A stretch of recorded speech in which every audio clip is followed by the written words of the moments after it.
Universe நேயர்களுக்கு எனது அன்பான வணக்கத்தை தெரிவித்துக் கொள்கிறேன் தோழர்களே. வேடன் மீண்டும் ஒரு முறை வேடனை பற்றி பேசக்கூடிய ஒரு சூழல் வந்திருக்கிறது. ஏன்னு கேட்டிங்கன்னா, யுனிவர்ஸில் நம்ம பதிவு செய்யக்கூடிய செய்திகள் எல்லாமே ரொம்ப தனித்துவமாகவும் ரொம்ப தேவைப்பட்டதாகவும் கண்டிப்பாக தெரிந்து கொள்ளக்கூடிய ஒரு செய்தியைத்தான் நம்ம பதிவிடுவோம். அப்படி சூழலில் தான் ஈழத்தாய் பெற்றெடுத்த வேடன் இந்தியா முழுவதும் வேட்டையாடி கொண்டிருக்கக்கூடிய நேரத்தில் மதவாதங்களையும் சாதியவாதங்களையும் அவன் எதிர்த்து பேசுகிறத அவன் மேலே பயங்கர கோபத்தில் இருக்கிறாங்க எல்லாருமே. அந்த பேட்டிகளில் கேரள நாடுகளில் இருக்கக்கூடிய பேட்டிகள் எல்லாம் பார்த்தோம்னா நமக்கே சிரிப்பு தான் வருது. அதே நேரத்தில் நம்ம தமிழ்நாட்டில் இருக்கக்கூடிய அந்த ஒரு பெரியாரிஸ்டான ஒரு எழுச்சி அங்கே கிடையாது. அங்கே அரசியல் ரீதி தான் இருக்கும். ஆனால் பின்னாடி அத்தனை பேருமே சாதி பேரை வச்சுருப்பான். நம்பூதிரின்னு வச்சுருப்பான், நாயர்னு வச்சுருப்பான், ஈழூர் பிள்ளைன்னு ஒன்று வச்சுருக்கோம். எல்லா சாதி பேர்களோடு தான் எல்லாமே அலைவாங்க. அதில் ரொம்ப அங்கே சாதி உண்டு. ஏன் இன்னொன்று சொல்லணும்னா, கம்யூனிஸ்ட் கட்சி தலைவர்களே தன் பேருக்கு பின்னாடி சாதியை சேர்த்துருப்பாங்க.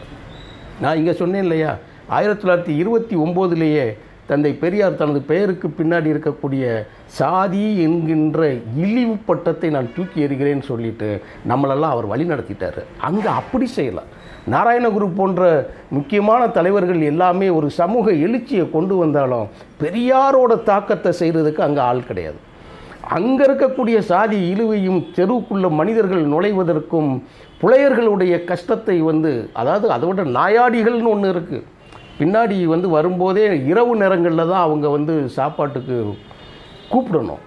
அதாவது அரிசி வாங்கணும்னு வச்சுக்கோங்களேன், கடைக்கு கையில் காசு இருக்கும்.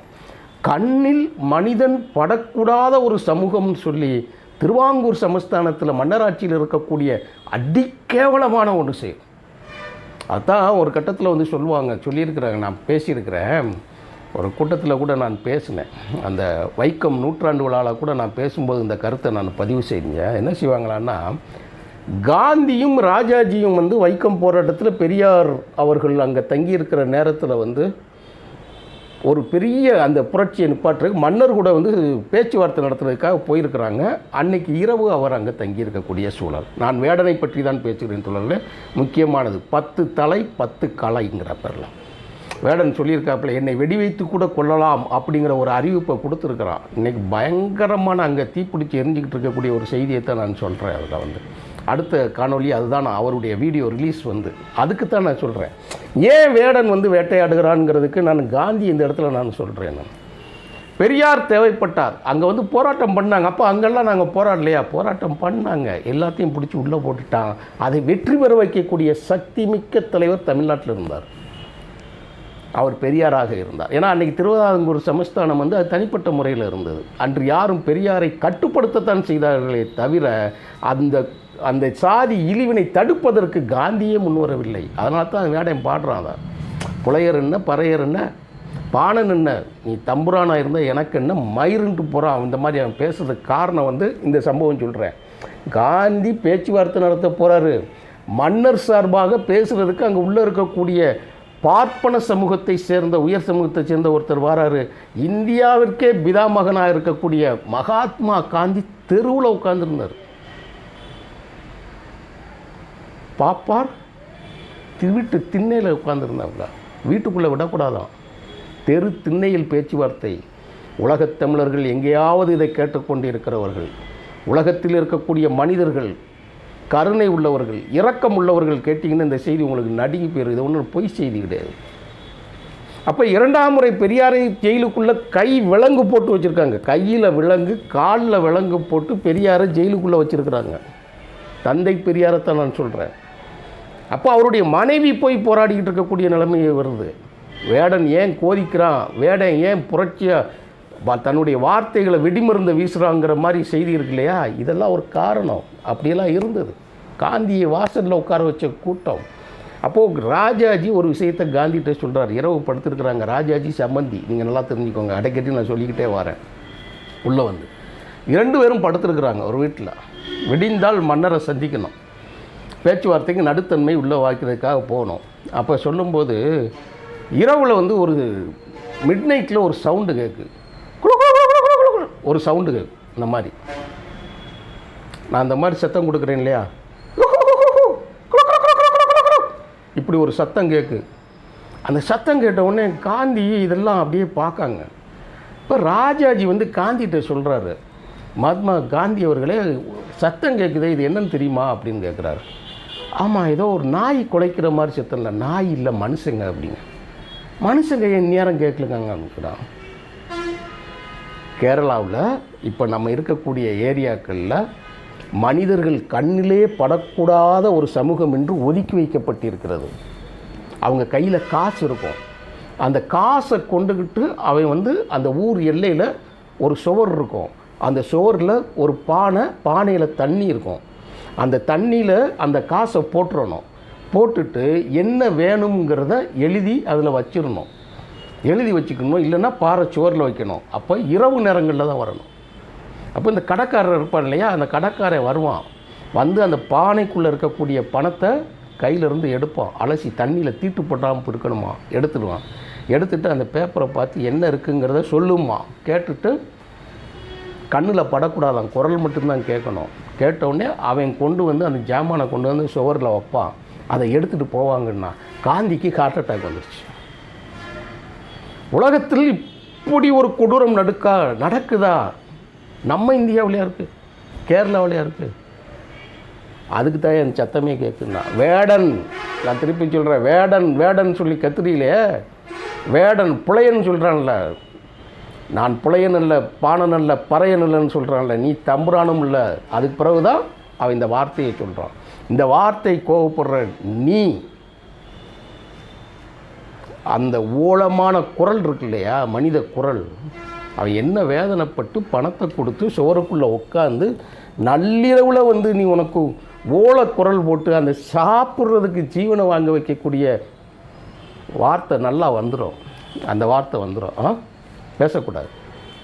வேடன் பேசுகிறான்னா அதனால தான் மம்முட்டி சொல்கிறான், அவர் பேசுவான் கேளுங்கங்க. அப்பல இத்தனை நாள் நீங்கள் பேசுனீங்கல்ல, நம்ம பேசினோம்ல, அவங்க கேட்டாங்கல்ல, பேசட்டும் கேளுங்க, அவன் அப்படித்தான் பாடுவான்னு சொல்கிறான். ஏன்னா இதை வந்து தடுக்க முடியாது, இது வந்து பெரு வெள்ளம் போல் ஒருத்தன் வந்து கிளம்பி வருவான், அவன் தான் அப்படின்னு நம்ம சொல்லலாம். நம்ம ஒன்றும் வேடனை பேசுகிறது நமக்கு என்னங்க வந்துட்டு போகுது, அதில் என்ன செஞ்சுட்டு போகுது. இப்போ அடுத்து என்ன செஞ்சு போகிறான், 10 தலை 10 கலை. ஏன் இங்கேருந்து வந்துட்டு போனாங்க, இதெல்லாம் ஒரு எக்ஸாம்பிளுக்கு ஒன்று சொல்கிறேங்க. காந்தியை நடு ரோட்டில் உட்கார வச்சு பேச்சுவார்த்தை நடத்துனதும், நள்ளிரவில் இருக்குன்னு சொன்னதும், நாயாடிகள்ங்கிறதும் புலையர்கள்ங்கிறதும் நீங்கள் இதெல்லாம் பாருங்கள், வரலாற்றை படிச்சுன்னு இதயம் வெடித்து ரத்தம் கண் வழியாக சிதைச்சி வெளியில் வரும். அவ்வளோ பெரிய கொடூரம் தான் அந்த வேடனோட பேசுகிற அந்த பாட்டில் வரி இருக்கு இல்லையா, அவன் தெரிச்சு பேசுகிறான்ல, நீ ஒரு இதுவும் இல்லைன்னு சொல்லிட்டு போகிறான் இல்லையா, அதெல்லாம் அவன் உணர்ந்தவன், அதனால் அதை சொல்கிறான். நாங்கள் பெருமைப்படுறோம். யாராவது கேட்குறதுக்கு ஒரு நாதி வராதா? எங்கேருந்தோ போய் யாருக்காக போய் கை கால் விலங்கு போட்டு ஒரு சிறைக்குள்ளே பெரும் கோடீஸ்வரன் போய் படுத்து கிடக்குன்னு தலைவிதியா? அப்படி ஒரு தலைவன் உருவாகட்ட கூட ரோட்டில் இருந்து சாலையிலேருந்து ஒருத்தன் வந்திருக்கிறான்ல, அதனால தான் சொல்கிறான். அவனுடைய அடுத்த காணொலி 10 தலை 10 கலை. ஐயான்னு சொல்கிறான். யாரை பற்றி பாட போறீங்கன்னு கேட்குறான். எங்கள் ராவண பெரும்பாட்டன்கிறான். இதை நான் பெரியாருக்கு காணிக்கை செலுத்துகிறேன். எல்லாரும் ராமகாவியம் பாடிக்கொண்டிருக்கும் போது, எல்லோரும் சீதையை பற்றி பெருமையாக பேசி கொண்டிருக்கிற போது, தர்மனை பற்றி பெரியதாக பேசிக்கிட்டு இருக்கும்போது, கர்ணனை பற்றி பேசிக்கிட்டு இருக்கும்போது, ராவணனை பற்றி பேசுகிறதுக்கு என்னடா உங்களுக்கு தயக்கம்னு கேட்டாப்புல. சீதை பத்தினி என்றால் ராவணன் பத்தினன்னு சொன்னாப்புல பெரியாரும் அண்ணாவும். ராவணன் அயோக்கியன் என்றால் சீதை பத்தினியாக இருக்க முடியாதுங்கிற வார்த்தையை எதிர்கருத்தை சொன்னாங்க. அந்த கருத்தை உலகம் அது வரைக்கும் கேட்டதே கிடையாது. ராமன் பெரியவனா, ராமன் நல்லவனா, ராவணன் நல்லவனா என்று கேட்ட பொழுது சொன்னாப்புல ராவணன் தான் நல்லவன் சொல்லி சொன்னாங்க. ஏன்னா ராவணன் கெட்டவனாக இருந்திருந்தால் சீதை பத்தினியாக இருக்கவே முடியாதுங்கிறது சொன்னான். உண்மைதானே? ஒரு கருத்துக்கு எதிர்கருத்து வரும்போது தானே அவனுடைய நியாயம் தெரியும். புராணமாகவே இருந்தாலும் சரி சொன்னார்ல பெரியார், அதுதான் கேட்டார்.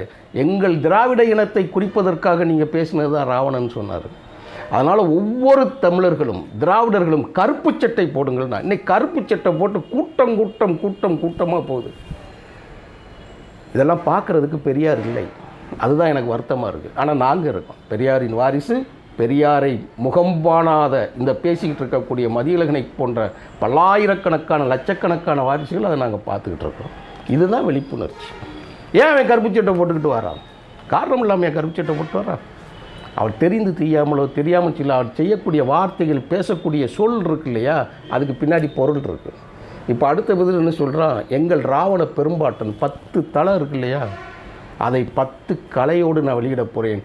இது வெளிவருகிற பொழுது என்னை வெடி வைத்து கூட கொள்ளுவார்கள்ங்கிற அறிக்கையை வெளியிட்டிருக்கிறான் வேடன்.